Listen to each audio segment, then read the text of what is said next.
All right, class. This week we are going to discuss the product mix, and we're also going to start our Student Simulator game. So it's a big week, and it's going to be a lot of fun because there's just one assignment, and then also starting the Student Simulator game, which I think you're going to really enjoy quite a bit. So we're just going to go ahead and get started and explain to you what you're going to be doing this week, and I'm going to do kind of a side by side comparison of a product mix for you that I think will help you out a little bit to understand how we apply that in real life. So this is all about the product mix, and the product cycle. So there are three different readings that you need to go through and do that before you go ahead and answer or complete the assignment that's here. So what we're going to do is I'm just going to kind of describe to you a little bit about what product mix and how we're going to use that in like a real world application. So I am going to do just a little presentation here for you.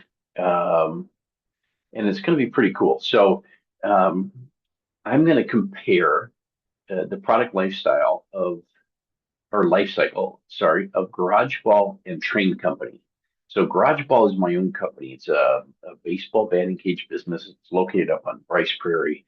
And Train is a local company that services this area and the whole world, and it's located right here in La Crosse and focuses on HVAC stuff. So we'll get into that here in just a little bit. Okay, so we're going to start off by taking a look at um, what GarageBall is. So before we get started, I'm going to have you guys watch this little video with me. If you just hang on here a sec. This is a promotional video that we did for GarageBall this year.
All right.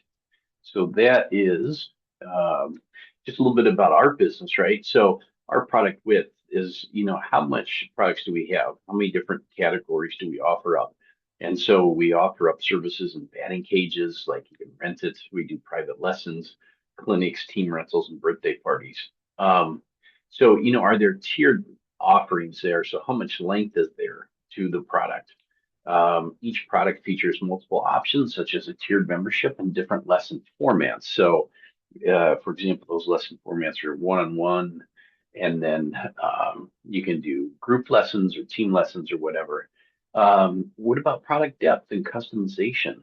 So the customization, we get into like themed parties, we do birthday parties, we do retreats, and then we do skill specific training catered to different customer needs. We also do softball stuff too, but we're just not very big on that.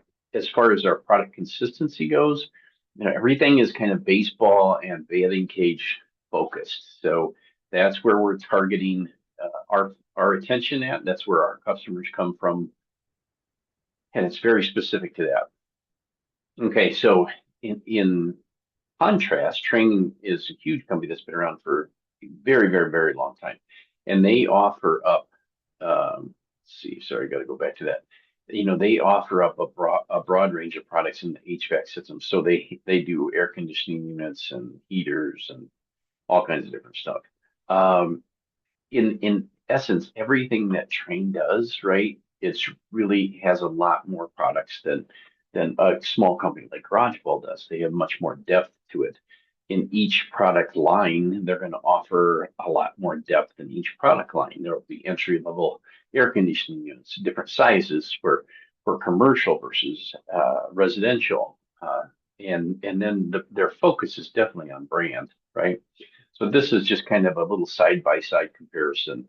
It, GarageBall again, everything's pretty moderate with the size of the product lines, how deep they are in each category.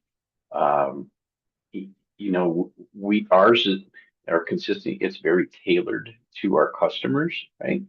Whereas Train has a very moderate to high consistency.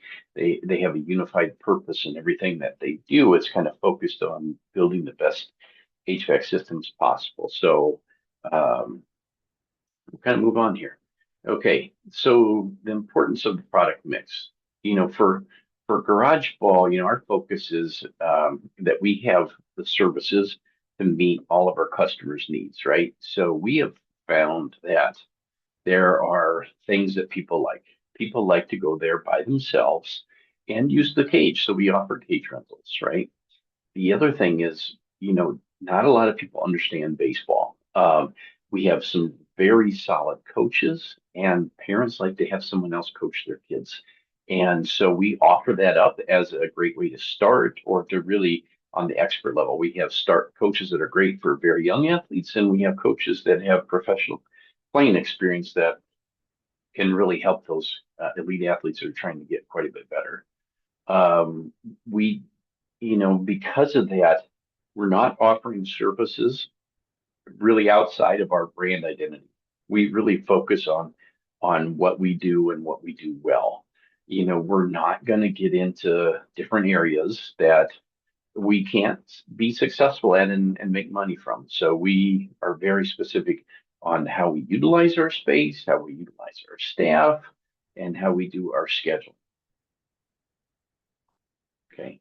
Train company, their customer reach is enormous. So I have a good friend of mine that works for Train. He is a engineer, but he also is in the sales side of things because he's building units for companies that are in the hundreds of millions of dollars, right? And so they need to be able to have a product mix that is very specific to the industry that they're working with at that given time. So you'll have your residential homeowner piece of it, but then also these commercial facilities that have very specific needs. And now they're building data centers to run these, so it gets very complicated. They have to work on their brand image. That's very important to them. They have to have a product that lasts. They're very good at troubleshooting when they're dealing with large commercial customers. And then at the end of the day, they have to create a product that's as efficient as possible. Um, because if they don't, there's someone else out there that will do that. Okay, so product lifestyles, let's discuss that a little bit. So with GarageBall, it's kind of a non-traditional service. So the lifestyle really, or life cycle, sorry, really follows the trends of what's going on in the youth baseball industry. If the youth baseball industry is struggling a little bit, then GarageBall might have to diversify its offerings a little bit. So we have added a little club travel baseball, but there might be some digital offerings that we haven't even considered yet. We might consider adding a few different sports to diversify our strategy a little bit. So we are in it for mostly baseball and softball, but you never know. That could change based on what's going on in trends in youth sports. Okay, with Train, Train follows more of the traditional lifestyle, like life cycle for their products. And a lot of this has to do with the different technologies and regulations that are out there. So when the technologies improve, the product will change. All right. The old products will go by the wayside, new products will take their place. And the same thing with regulations. And every state's going to be different. Every country is going to be different. So Train's got to be on top of that. There's got to be continuous innovation. If there isn't, then Train would die a slow death, right? Actually, it'd probably be quite fast. If they're not going to embrace innovation and there's new products that are coming out all the time. If they don't embrace those kind of technologies, they won't do well in a global marketplace. Um, it does, Trane will support some of the older products. They'll keep parts in stock as long as they can, but eventually that will even end. So we have a Trane air conditioner at our house. It's been around since we built 18 years ago. It's still in very good shape. We maintain it on a regular basis. And when we need parts, they're readily available. And let's see, moving on here. Okay, that is the end of that little presentation. So that just gives you kind of a side-by-side comparison of what, um, a very small company product life cycle, product mix, all those things are like compared to a very large company. I hope you appreciated that. So questions, please let me know. Okay, last thing you're going to do is you're going to hop into the Stukent simulator. This will be round one. I only want you to do round one. So make sure when you're doing that you're paying very close attention to all the details. Read everything thoroughly and don't forget any steps.